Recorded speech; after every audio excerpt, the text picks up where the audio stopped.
హిమాలయ గర్భంలో తపస్సులో లీనమైన వేదవ్యాస మహర్షి. ఆయన హృదయంలో ఒక మహాకల పుట్టింది. ఆ కలలో కనిపించింది యుగయుద్ధం. ధర్మపుత్రులు, కౌరవులు, అన్నదమ్ములు ఒకరిపై ఒకరు కత్తులు దూసుకున్నారు. ఆకాశం నిండా బాణాల వర్షం, రక్తంతో తడిసిన నేల, అగ్ని జ్వాలల మధ్య వినిపించిన ప్రళయ గర్జన, కృష్ణుని మురళీనాదం, అర్జునుని గాంధీవ గర్జన, దుర్యోధనుడి ఢంక, ద్రౌపది కన్నీరు. వ్యాస మహర్షి ఒక్కసారిగా కళ్ళు తెరిచారు. తనలో తానే అనుకున్నారు, నేను బ్రహ్మచారి, నాకు సంతానం లేదు. అయితే ఈ యుద్ధం ఎవరు? ఈ నాశనం ఎందుకు?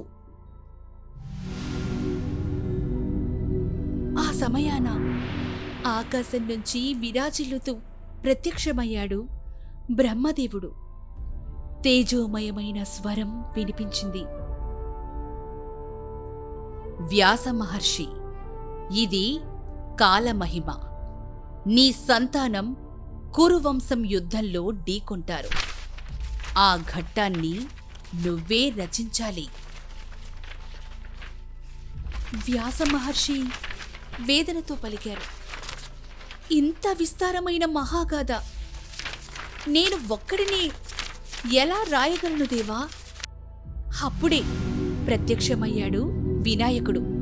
చిరునవ్వుతో అన్నాడు, నేను రాస్తాను, కానీ ఒక షరతుంది. నువ్వు ఆగకూడదు. నువ్వు ఆగితే నేను కూడా ఆగిపోతాను. అలాగే, కానీ నా షరతు, నువ్వు విన్నది పూర్తిగా అర్థం చేసుకున్న తర్వాతే రాయాలి. వినాయకుడు వేగంగా రాస్తూ ఉన్నాడు. ఒక్క క్షణంలో కలం విరిగిపోయింది. ఆగిపోవడం సాధ్యం కాదు. వినాయకుడు కోపంతో లేచాడు. తన దంతాన్ని విరిచి దాన్నే కలంగా మార్చుకున్నాడు. ఆ విరిగిన దంతమే కలమై యుగ యుగాల వరకు నిలిచి మహాభారతం ఆరంభమైంది. ఆ దంతంతో వినాయకుడు యుగగాథను రాశాడు. వ్యాస మహర్షి తన గాథను ఆవిష్కరిస్తూ సాక్షిగా నిలిచాడు బ్రహ్మదేవుడు. యుగయుగాలకు మారుమోగే కృష్ణనాదం, అర్జునుని విరోచిత తేజం, దుర్యోధనుని గర్జన, ద్రౌపది కన్నీటి ఆవేదన. ఇది కేవలం కల కాదు, ఇది యుగ చరిత్ర. ధర్మం అధర్మం ఢీకొన్నప్పుడు పుట్టిన సత్యం.